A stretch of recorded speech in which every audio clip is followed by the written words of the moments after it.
Come on, Koopa Man, are you still upset over that culture war video? Even after watching the Muppet movie again? I don't know, Gonzalez. Like, I know calling out those Twitter bullies was the right thing to do and all, but... Is this really what I want to do with my life? Just get angry at politics on the internet and call everything woke? Well, you can't argue with the results. A lot of people make a lot of money doing this. Yeah, but those people are greedy and have no souls. It would kill me inside to become like them. Then why not become like me instead and take no sides? It only brings trouble. Like, I supplied the Rebel Alliance with guns, droids, and ships for half the war. And how did they thank me? I am now a wanted criminal by the New Republic. Trust me, Koopa Man, politics is a fool's game. I don't know if I can do that either. I mean, it's very obvious I have a side. It's just that some people pretend to be on my side, or those who aren't pretending just happen to be really dumb sometimes. And noticing it just seems to alienate people from me. I mean, it's not like I got a choice anyway. YouTube won't let me do movie reviews. Well, how about this? Make one more of these videos of what's left on your thoughts, get it off your chest. Heck, wrap it in something that's actually fun for you just as a bridge out. Then, after you won't need to talk about these things. Unless something really stupid happens, you're able to walk away and transition into something else that you enjoy. Give yourself a guilt-free pass, but if you want to talk about something again, you have a means of coming back. Can't call yourself an extremist if you're not really taking the sides, are you? You know what, Gonzalez? You're right. Get my history textbook. Whoa, I said things you like, not things that make you look like a massive dork. What do I try? Hey everyone, it's the Koopa Man. After the video from a couple of weeks ago and after rejoining Gonzalez on his ship... Hey everyone, did you miss me? Not now, Gonzalez. Anyway, since then I took the time to calm down and I want to elaborate on the core of the issue I have with the left wing of politics. The specific thing that causes things like the harassment of authors and VTubers, violent riots, assassination attempts, among other things, to not only occur but go unpunished or unnoticed. In order to do this properly, we need to take a step back in time and... Hold on a minute. This is a spaceship, Koopa Man, not a TARDIS. Well... Don't you think I know that, Gonzalez? It's a metaphor. Now do me a favor and press that button over there on the soundboard. What, you mean this one? Oh, I see where you're going with this. Continue. Here we are, once again, at the birthplace of Western thought, the School of Athens. Sure, it's a painting that serves as a visual metaphor of the birthplace of the schools of thought being rediscovered during the Renaissance at the end of the Dark Ages, but it's the best example we have, for it was here that the seeds of leftism and all other ideologies were formed.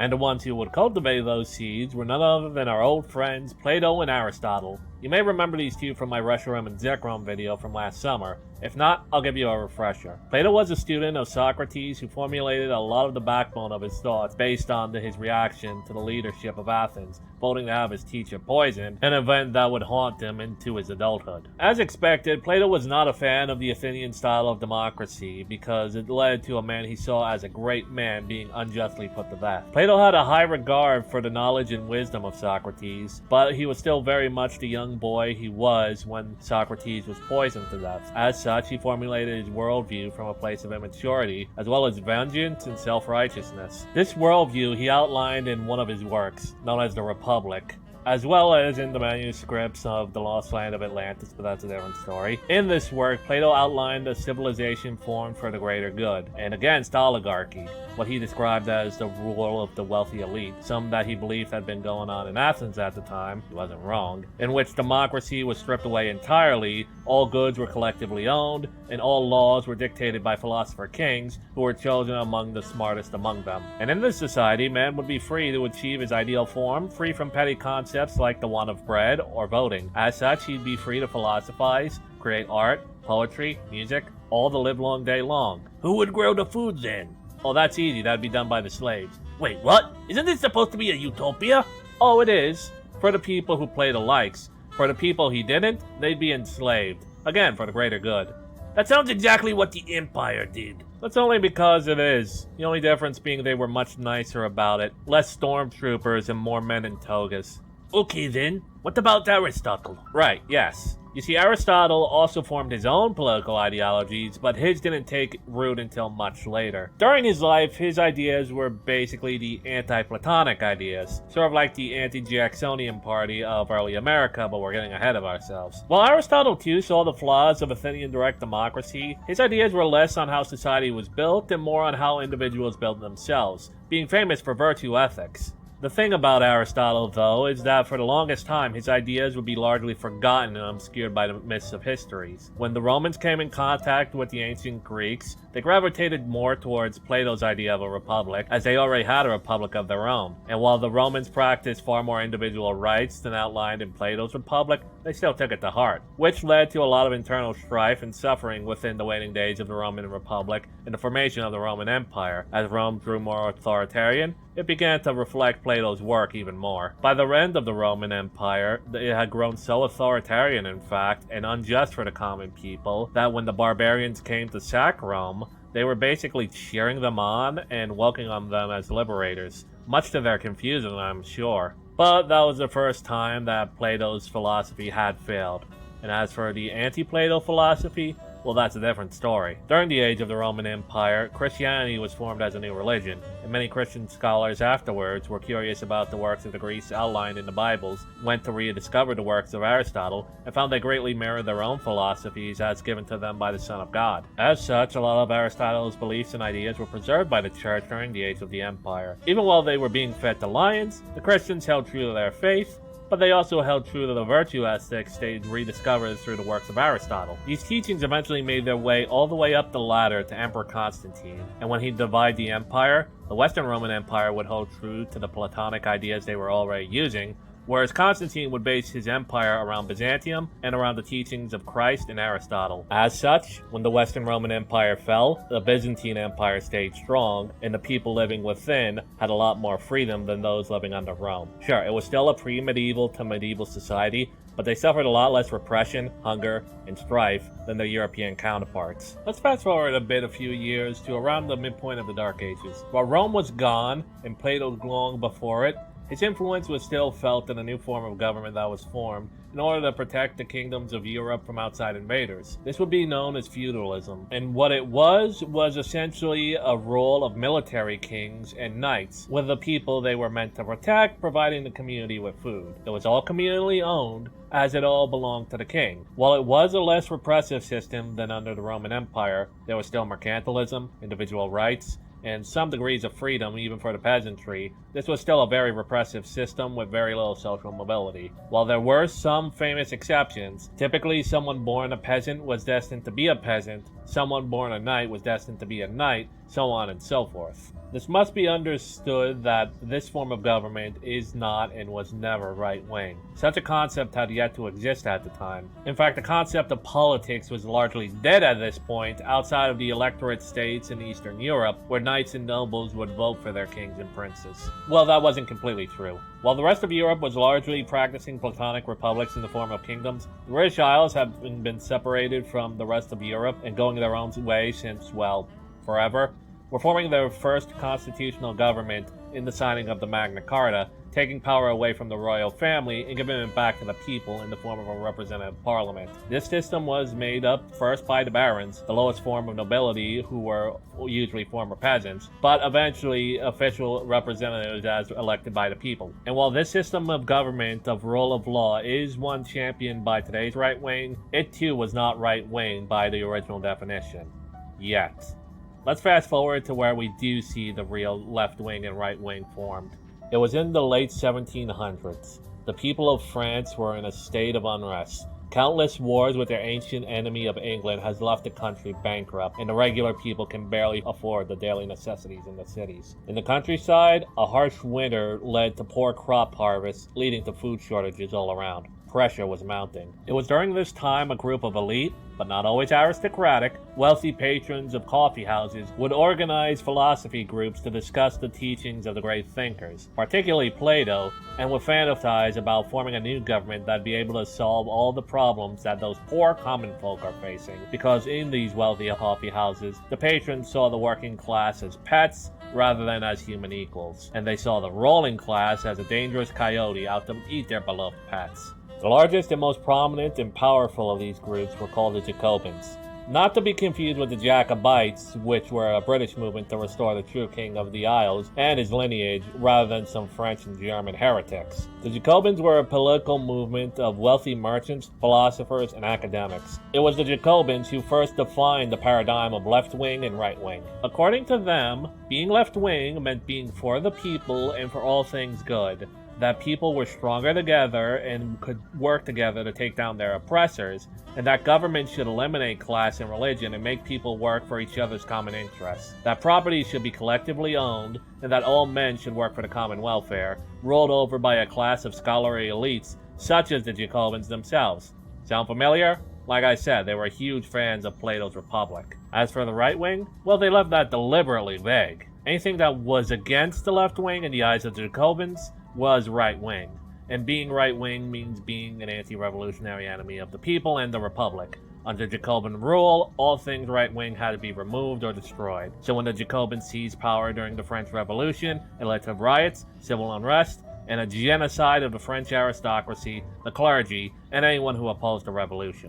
Even commoners who were anti-revolutionary were either shot dead in trying to defend their homes or executed in the city centers via guillotine. Yeah, the Jacobin rule was called the Reign of Terror for a reason, and it only ended when a group of less radical people, among them Napoleon Bonaparte, came together to oust the radical left-wing Jacobins from power and to make this French Republic a more civil libertarian republic, sort of like what the Americans were trying to do overseas. Unfortunately, there were still too many radicals who kept trying to disturb the peace, so the only solution to them was to make a strong central government around a powerful ruler. Napoleon Bonaparte was a Jacobin, but because he was an apostate for not being left-wing enough, he realized these people only respected the sword and the boot.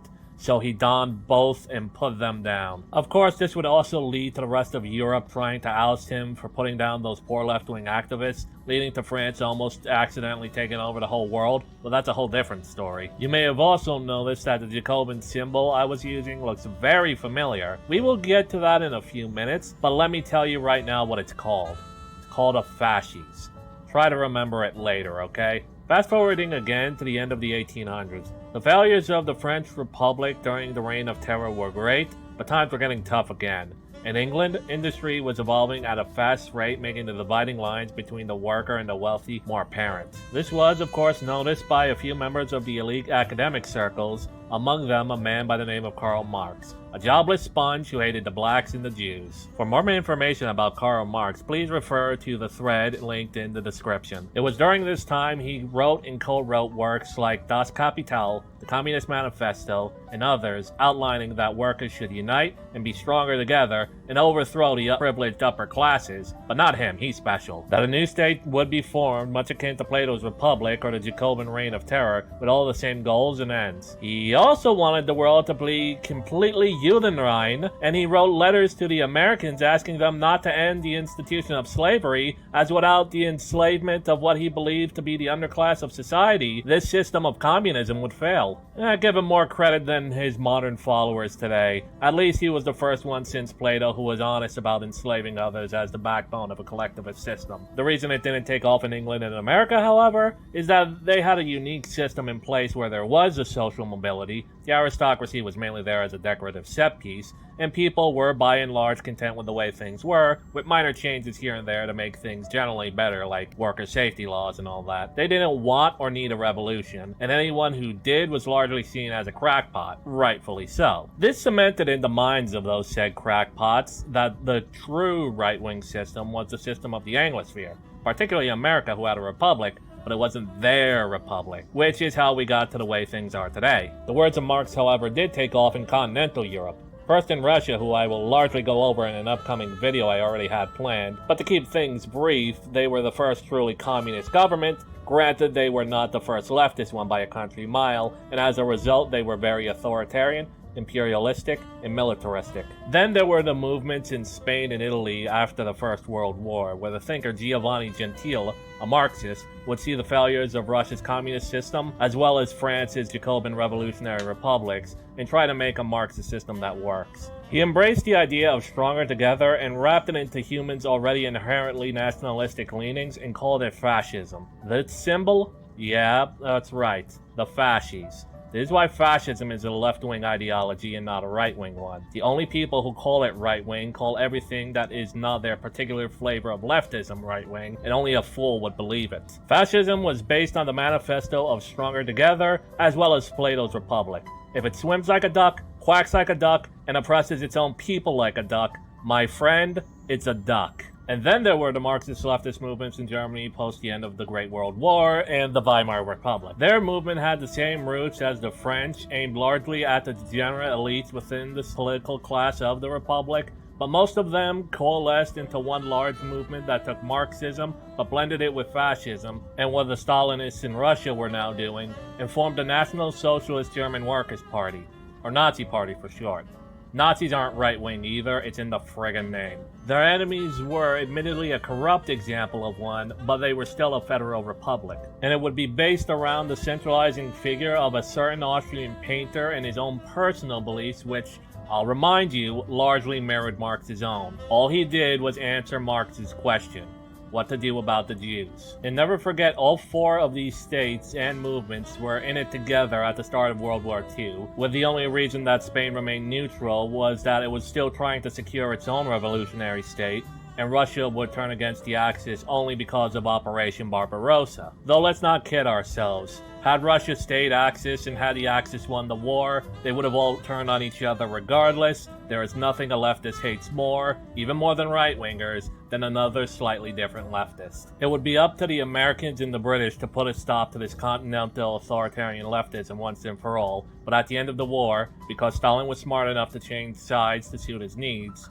communism became the one last true remaining left-wing revolutionary ideology. It permeates into all other leftist ideologies today because Stalin and his successors had the KGB infiltrate the West as he asserted power over the East. It was from here the leftist movements in America were formed, from the unions, the universities, Hollywood, and so on and so forth. Something else you may have noticed before we return to the present: all these systems held power but still believed themselves revolutionary, that they were the catalyst for change, and that they were the oppressed people fighting against the old regime, even when they themselves were the regime. That's a feature, not a bug, of the Jacobin influence. A left-wing mind, even when in absolute power, will believe it's fighting against its enemies of the old regime as it stamps its jackboots on the throats of the common people. And that brings us back to today, where the left-right paradigm remains a revolutionary, collectivist, Marxist, communist system versus a rugged, individualist American system. This is why today's leftists are the way they are.